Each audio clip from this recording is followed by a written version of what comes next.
Now, this isn't me telling you to buy this. This is me giving you my input of what I've found in my experience over the years with PDWs and what I've come to find with the Flux Raider. This is for entertainment purposes. Yeah, do not buy one of these.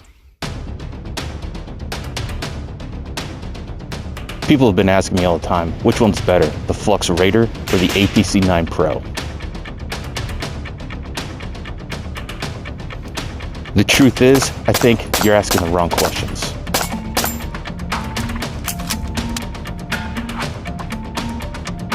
Mission drives equipment, not the other way around.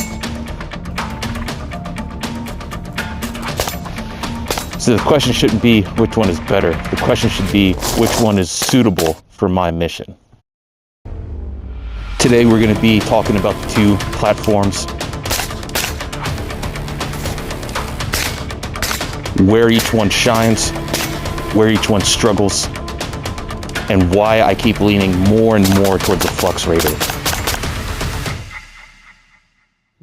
Now, duty, vehicle operations, personal protection detail, home defense, backpack gun, all these things change what you are going to be looking for in a rifle. Your mission profile is going to determine if you're going to carry a PDW or you're going to carry a rifle caliber cartridge. Now, in most cases, I'm going to want a rifle, but depending on what the situation is, I may want to carry a PDW, especially if I'm maintaining a low profile. Now, this is one topic a lot of men are going to have a hard time admitting, is that size actually does matter. That's why a lot of people can still carry a pistol and not a rifle. Now, if you spent hours in a vehicle with a weapon, you know very quickly what catches on seatbelts, what bumps steering wheels, what gets in the way of your controls. Having a small platform such as a PDW or sub gun inside a vehicle is going to really shine compared to like a Mark 18 or a bigger rifle, something with a 16-inch barrel. Good luck.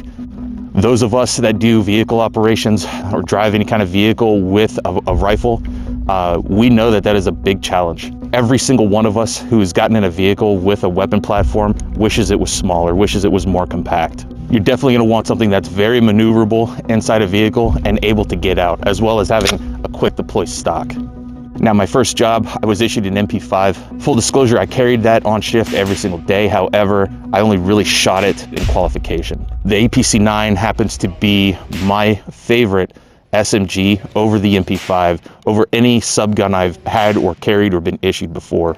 Now, I opted to go with the full-size Pro and not the K model because I'm 6'5". Also, where I think the Flux Raider shines over the APC9 is that the APC9, the accessories for this thing are extremely expensive.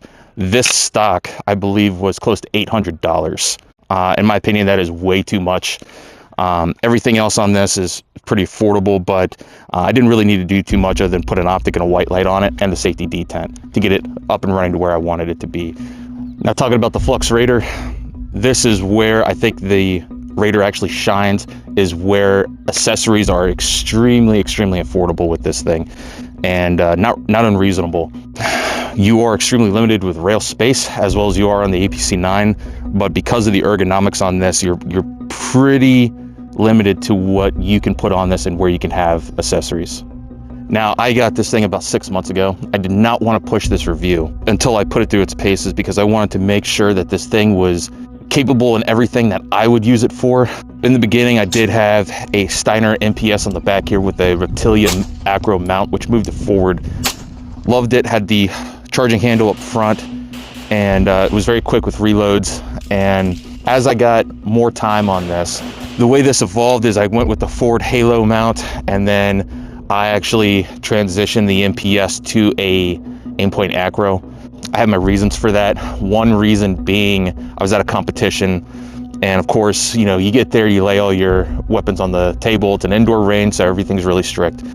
Everybody was talking to me, hey, is that the Raider? How do you like it? You know, anyway, I started talking and neglected to turn on my red dot and verify it was on. And when I heard shooter understand course of fire, shooter ready, and I brought this thing up, my red dot was not on. So we were shooting inside 25 yards. I held everything dead center in the optic window, and they are all A-zone hits. That was very impressive to me. So for that reason, I wanted to stay with a smaller window, and I also did not like the fact that my red dot did not stay on all the time. So I went with the Acro. Now, I later found out that you can go into the settings and program the auto off feature for the MPS, so it does stay on all the time. However, the glass clarity and the red dot clarity on the Acro was way better. But I digress. This isn't a comparison between the MPS and the Acro. I can do a video on that if you guys really want.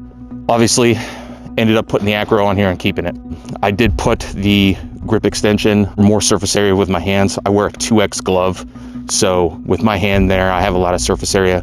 I went with the Olight Valkyrie. I know a lot of people hate Olight. Regardless, I don't care about the politics of a company. I care about if it works or not. You can hate me for that if you want. I really don't care. Now, this has the Surefire X300 footprint, so this will fit in the holsters. I like the Switchology because it's literally just a button press, and I can press it on long and off for that momentary, or I can just click it for a constant. You can see I deleted the safety. 9mm. Safety always off. Reason why I deleted that safety was because it was getting in the way of my hand here, and it actually lightened the release of the safety up quite a bit. And the reason why I went with this charging handle is because the other ones with this forward halo, you cannot disassemble this weapon. And I wanted the ability to remove this slide or remove it for cleaning. Or if I wanted to change the barrel out for whatever reason, I have the ability to do so without removing the charging handle or the front halo system. Everything is Loctited in here. It's going to be pretty permanent the way I have this. Real quick, we're going to talk about night vision. When it comes to night vision, everything starts changing. Suddenly, optic heights matter, IR lasers and white lights and IR lights matter. Placement of that equipment matters. One reason why you're seeing a lot of SOCOM units moving the optics to the front is because you can actually fish your optic behind here for passive aiming.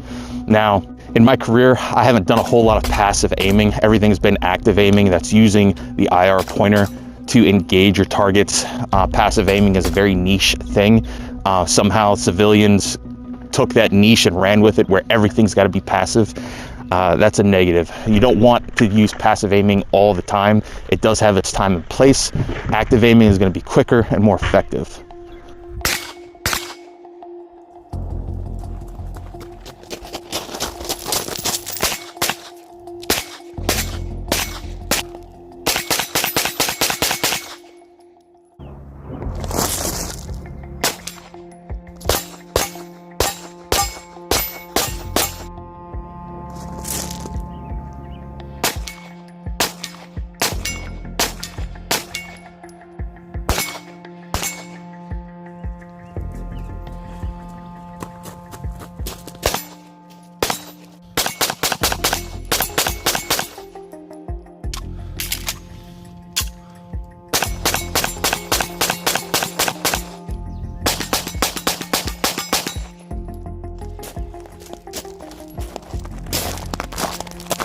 All right, so we're gonna talk about what surprised me with the Flux Raider.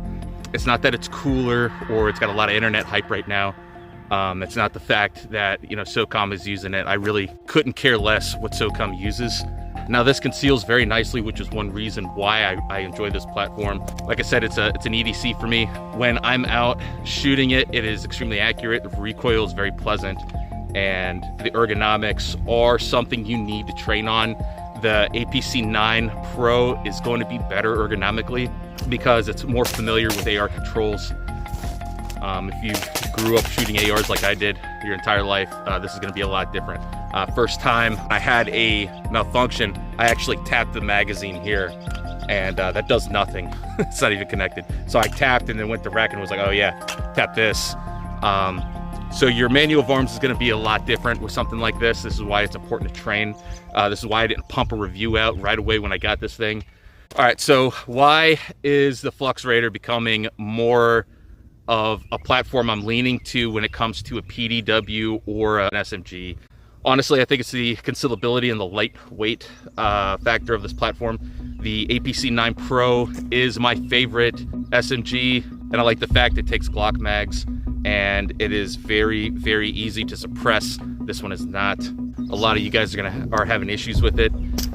This thing did evolve over the 6 months I've had it, over the 5,000 rounds I've put through it, and it is always surprising me. Now, I did a video titled "Are PCCs Dead?" and I took this thing out at 100 yards and shot at a 8x12 piece of copy paper. That was to simulate a ballistic plate. In my mind, if I could get hits on a ballistic plate at 100 yards, I could get hits on body, and this thing very much so surprised me.